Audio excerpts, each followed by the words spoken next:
I will never forget the day that Dale walked into our office. You see, it had been a number of months actually that we were praying for the Lord to help us engage the countries of Mali and Senegal. One of the things that so burdens us as we think of the countries of Senegal and Mali is you essentially have about 32 million people that are less than 0.5% evangelical. But it really starts with having foot soldiers, people on the ground, nationals that speak the language, especially in these places that are so hostile.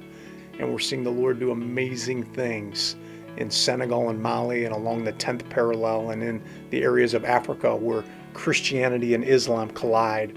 And it's people like Dale that are really making it happen.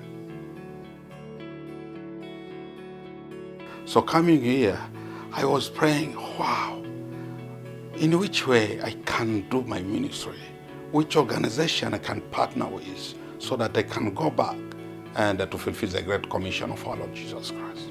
And I have passion to reach the Muslim nations because I am a former Muslim leader. I was an imam and sheikh. God saved me. And from there, I had a passion to reach Islamic countries in Africa and around the world.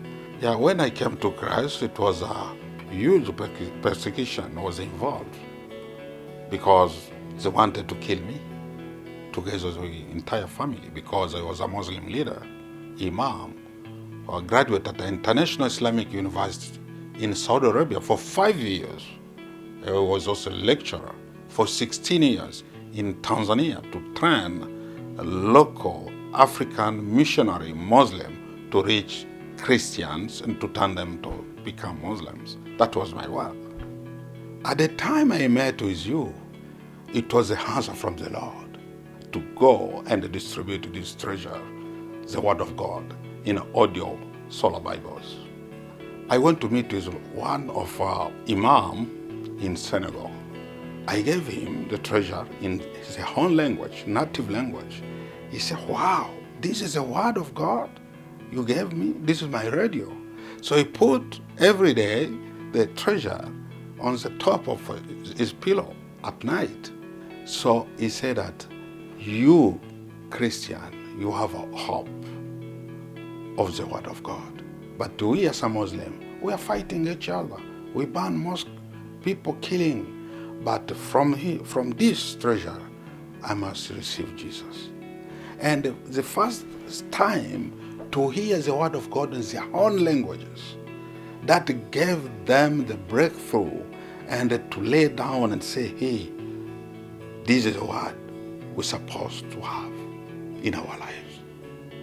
I gave one of which doctor in Senegal the treasure, and that which doctors said, okay, I need to hear the Word of God. He went with this treasure the whole night, and it seemed to him that as if it was fire inside, fire come. He said, no, I need to meet with this man who gave me the treasure. He came early morning where he was sleeping. He knocked my door and said, okay, Pastor, I need to surrender all my witchcraft.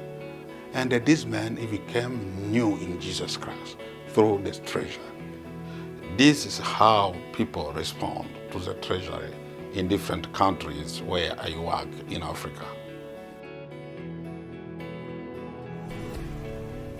You know, there's places around the world where a strategy that's appropriate is required. Strategies that involve people who are from the culture, who live in the culture, who look like them, who speak like them, who understand their intimate thoughts. And that's what Deo is really for us. He speaks 9 different languages. He can go into these areas where radical Muslims exist and where they thrive, and he can present the gospel of Jesus Christ. And so that's our model. Not only do we employ that in Africa, but really around the world in our networks that we do treasure distributions. They're going into the hands of people who are from and among the people in the culture there. So when you help us send treasures, those are the hands that they're going into. Thanks so much, and God bless you.